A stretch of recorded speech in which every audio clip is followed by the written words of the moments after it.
Hi, everybody. Welcome to Bob's Bookshelf. I'm your host, Bob. In this episode, we're looking at Taken by Design, photographs from the Institute of Design, 1937 to 1971, designed by Studio Blue in 2002 for the Art Institute of Chicago. Studio Blue is a design firm in Chicago, founded by Cheryl Towler Reese. So let's pin the image and get ourselves started here. All right, there we go. Lots of interesting things about this book. Part of it involves the subject matter, which is dear to my heart, but there's also a lot of interesting things here from a book design perspective. So the Institute of Design, first we need to know a little bit about what that is. So the Institute of Design was formed in 1937 by the photographer and artist Laszlo Moholy-Nagy. Moholy-Nagy was at the Bauhaus, the original one, from 1923 to 1928. And then when the Nazis came to power in 1933, he had to leave the country. In 1937, he was invited to Chicago to form the new Bauhaus at the Institute of Design. So this book is documenting the photography program at the Institute of Design, okay? So lots of interesting things here. So first, the book is paper over board, so there's no jacket. The boards are more flexible. They're not the super thick, heavy kind. And then one really interesting thing here is the way the title wraps around the spine onto the front. And then the title is repeated here again for obvious readability purposes, okay? But it makes for a very interesting and beautiful spine, okay? This blue, which you may not be able to tell from the video, is metallic blue. So it has a kind of sheen to it. And we'll see that reflected here on the end papers, which are printed in the same color, only on uncoated paper. So there's a different kind of quality. Half title. One thing I really like about this book is there's these series of introductory quotes that help kind of contextualize what it is we're going to see. So these quotes are in this large, condensed sans serif typeface, very mid-century feeling. When it jumps the gutter, there's this gap. Very interesting way of solving this classic problem of what to do about when type crosses the gutter. One advantage that the designers have here is that this book is bound with sewn signatures, which means the book lays flat, right? So we don't have a giant gutter here to jump, but still some compensation visually has to be made for that. So we have the quote and then the attribution down here and then a photograph running behind it. Okay, then we get to the full title page where this theme of the text wrapping the edge continues. So taken by design, photography from the Institute of Design. So that whole system continues. Very interesting way of dealing with this material. Here, contents. So we're switching back and forth. Same typeface, same size everywhere. The hierarchy, though, is controlled through color. So we go from the metallic blue to black to differentiate. Okay. All right, so forward, set in a semi-bold sans serif typeface, printing in the metallic blue. Large headline here indicating where we are. And actually, I'm going to talk about that in a little second.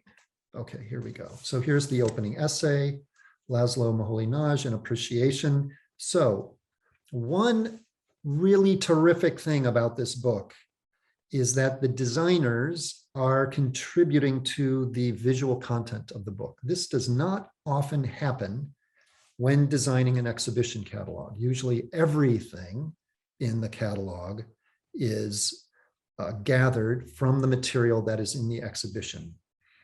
But for this book, these large images that appear for the section openers have photograms made by Studio Blue.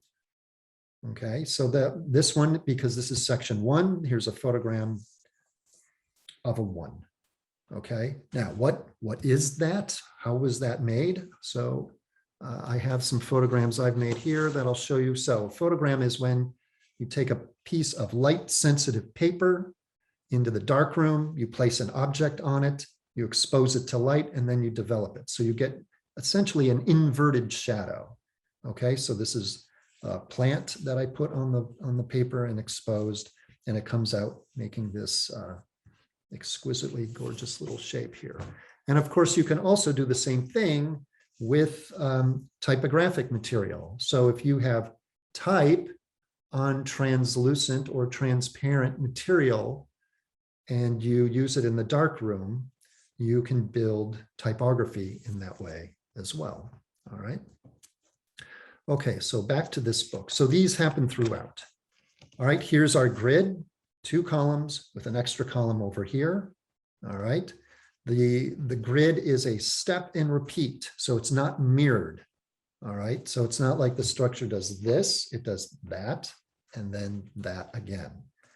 This is the area in which everything happens. So as we go through, here's another section. As we go through, you can see that that shape is completed by the figure captions as we go along. Okay. Another nice little touch is the subheads are in the same size as the running text, but in bold, and they print in the metallic color. Similarly, the numbers for all the figure illustrations print in that bold typeface and in metallic, and then they are referenced similarly in the captions as well. So a beautiful, elegant system that's been devised here by the designers.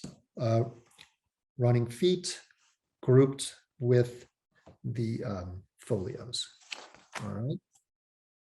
And then once this gets going, it's just variations on these done in a very lively and beautiful way. So every time you turn the page, something different happens, right? But it holds together all the way through. Then we get into the plate sections, and you can see the kind of photography that the designers were referencing when they made these openers. Okay, so same kind of visual thinking applied here. So this is from 1940, 1939, 1939. Okay, so repurposing this older material for a new use. Okay, so once the plates get going, it works like this.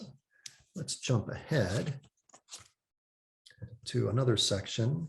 So here we are, we're in section 3, and this is a photograph. So they've set up this little still life and projected light and then shot it. I really love the way this metallic type sits on top of the imagery. It gives this beautiful dynamic hierarchy of information. And then again, once we're in the essay, the system works the same way. Okay.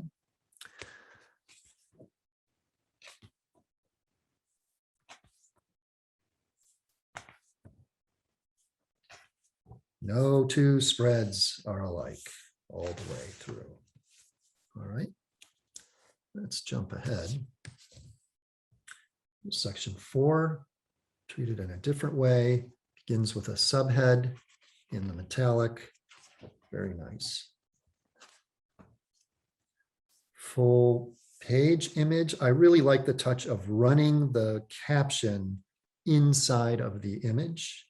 That's a really nice little detail.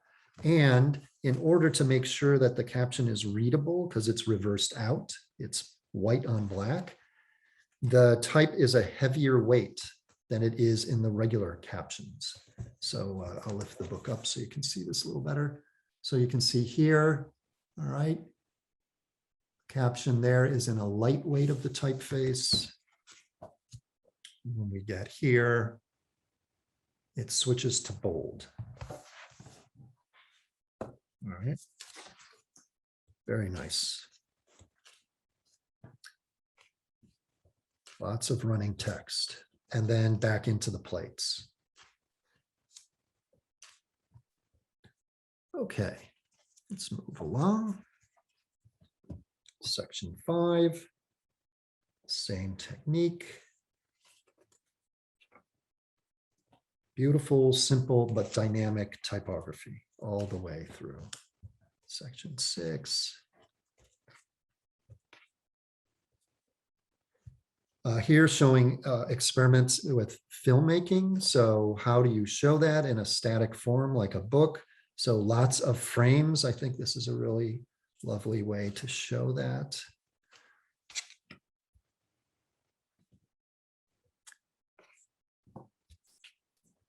Okay, so now into the back matter. So the width of the text area remains the same, but now it's 3 columns instead of 2, and the type gets smaller because there's lots of information that they need to fit here. And it prints in the metallic. I don't know if we're getting any sheen off this or not, but that's what's happening there. Okay.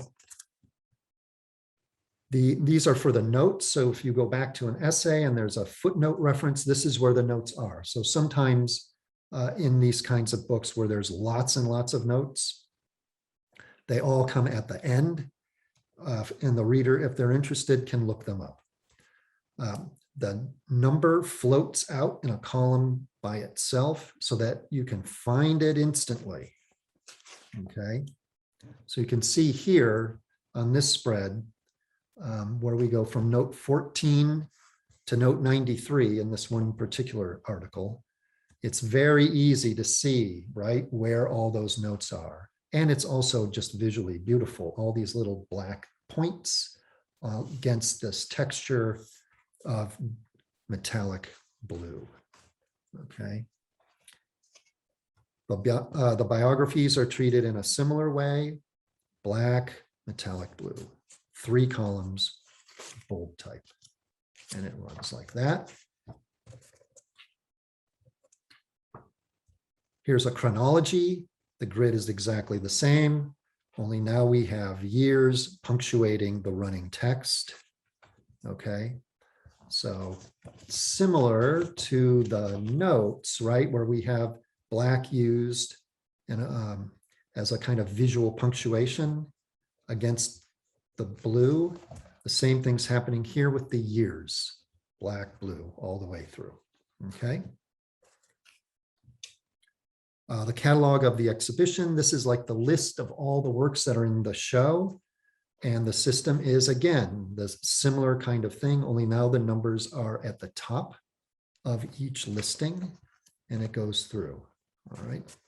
So if you're thinking about building a system, right, all of these things are treated in a different way, yet they all hang together because the designer has such a strong visual system in place, right? A few typefaces, 2 colors, a couple of sizes, and a consistent grid. And it holds together all the way through in a really, really beautiful way. Here's the bibliography. Again, 3 columns. The acknowledgements, the contributors and their biographies, photo credits, and then the index. Okay. Copyright page and the back end papers and the back cover. All right. Really beautiful book. One of my favorites because of both the subject matter. I happen to love this kind of photography, and because of the design of the book itself. It's just gorgeous. Let's unpin.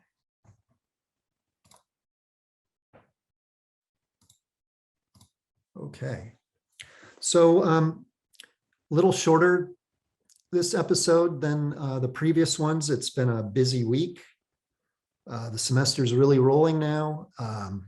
Work is picked up in the studio, so not quite as much time, but nonetheless, beautiful book, lots of lessons to learn here. So thanks so much for watching, and we'll see you next time. See ya. Bye.